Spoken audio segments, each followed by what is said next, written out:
Good morning. आज का topic है करबंधन का सिद्धांत, डॉक्ट्रिन ऑफ मार्शेले। संपत्ति अंतरण अधिनियम में धारा 56 और धारा 81 में करबंधन का सिद्धांत को समाहित किया गया है। करबंधन का सिद्धांत लागू होने के लिए सबसे पहला शर्त है कि संपत्ति कम से कम दो होना चाहिए।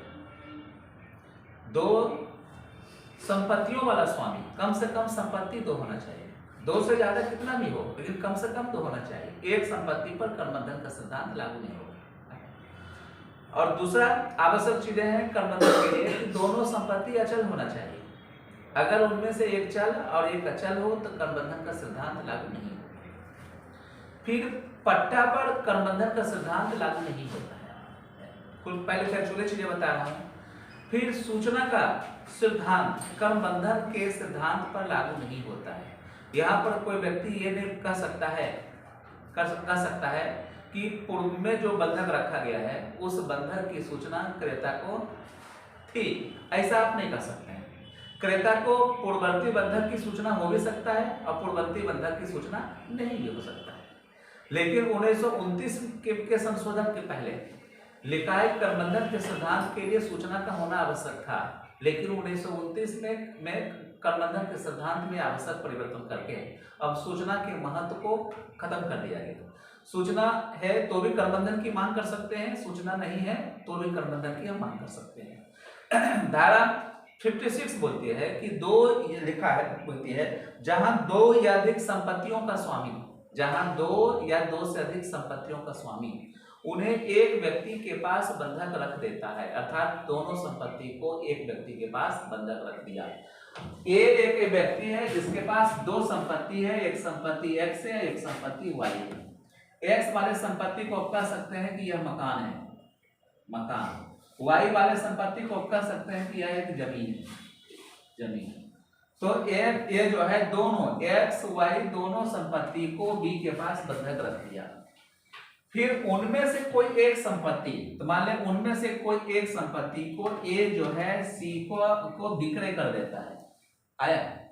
तब उस कंडीशन में करबंधन का अधिकार जो है क्रेता को दिया गया है। पश्चातवर्ती जो क्रेता है, धारा 56 के अधीन जो पश्चातवर्ती क्रेता है उनको करबंधन है।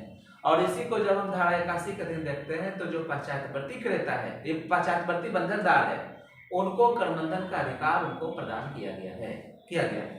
करबंधन का अधिकार जो है तत्प्रतिकूल करार के अधीन माना जाता है। अगर पक्षकारों के बीच कोई तत्प्रतिकूल करार है तो करबंधन के अधिकार की आप मांग नहीं कर सकते हैं। लेकिन जहां पर है तत्प्रतिकूल कोई करार है ही नहीं, तो वहां पर जो क्रेता है सी, वह सी जो है बी से करबंधन की मांग कर सकता है। करबंधन में सिर्फ इतना कहने का उनको पहला बार अधिकार मिल रहा है कि जो संपत्ति पुनः विक्रय नहीं किया गया है वो संपत्ति को छोड़कर, अर्थात जो संपत्ति पुनः विक्रय नहीं किया गया, अर्थात कौन सी संपत्ति है, वाई। पहले बंधकदार अपने बंधक धन प्लस ब्याज की तुष्टि वो संपत्ति से करे जो संपत्ति पुनः क्रय नहीं किया गया। धारा 81 के अधीन पुनः बंधक नहीं रखा गया है। तब बी क्या करेगा, जो संपत्ति वाई के पास है वाई वाले संपत्ति को वह बेचकर अपने बंधक धन और उसके ऋण की तुष्टि कर सकता है। कहां तक, जहां तक उसकी तुष्टि हो सकता है। अगर भविष्य में बी के ऋण और बंधक धन, बंधक ऋण और ब्याज की तुष्टि नहीं होता है तो बी को यह अधिकार है कि एक्स वाले संपत्ति को भी वह भविष्य में बेच सकता है, बेच दे। तो करबंधन में सिर्फ सी को यह अधिकार मिला है कि अपने हक बी के समक्ष वह रखेगा, जिसमें धारा बोलती है कि जहां दो या दो से अधिक संपत्तियों का स्वामी उन्हें एक व्यक्ति के पास बंधक रख देता है, फिर उन संपत्तियों में से कोई एक संपत्ति किसी अन्य व्यक्ति को बेच देता है।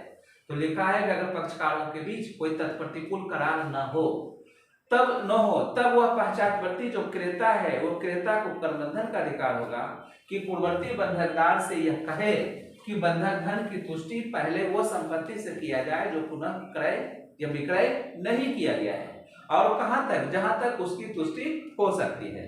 किंतु करबंधन में की तुष्टि करने में ऐसा तुष्टि नहीं होना चाहिए जो बंधकदार के अधिकारों पर प्रतिकूल प्रभाव डालता है। या बंधकदार के व्युत्पन्न अधिकार के अधीन दावा करने वाला कोई व्यक्ति है, उनके हितों पर कोई प्रतिकूल प्रभाव डालता है, ऐसा आप नहीं कर सकते हैं। या कोई ऐसे व्यक्ति है जिस व्यक्ति ने उस संपत्ति में प्रतिफल देकर हित अर्जित किया है, तो उस व्यक्ति के हितों पर कोई प्रतिकूल प्रभाव नहीं पड़ना चाहिए। लेकिन आप याद रखेंगे कि सप्रतिफल अंतरिति है, तो उनके हितों को धारा 56 और धारा 81 के अधीन संरक्षण दिया जा रहा है। लेकिन अगर निःशुल्क अंतरिति है, बिना प्रतिफल के साथ कोई अंतरिति बने हैं, तो वहां पर हम करबंधन की मांग हम नहीं कर सकते हैं। तो करबंधन का सिद्धांत जो है यह तत्प्रतिकूल करार के अधीन दिया गया है। यह संपत्ति अंतरण अधिनियम की धारा 56 और धारा 81 में समाहित किया गया है। और करबंधन हमेशा प्रीलिम्स में आते हैं कि करबंधन का सिद्धांत किस धारा में है, तो याद रखेंगे धारा 56 और धारा 81 में करबंधन के सिद्धांत को समाहित किया गया है। ये प्रीलिम्स में भी आपको पूछ सकता है, मेंस में भी पूछा जा सकता है, पूछे गए हैं। तो इतना आप धारा 56 और धारा 81 को आप ध्यान से आप पढ़ लेंगे कि करबंधन जो मिला है सिर्फ मिला है किसको, जो पश्चातवर्ती क्रेता है 56 के अधीन उनको, धारा 81 के अधीन जो पश्चातवर्ती बंधकदार है उनको मिला है। सिर्फ उनको अपने अधिकार जताने का सिर्फ अधिकार मिला है।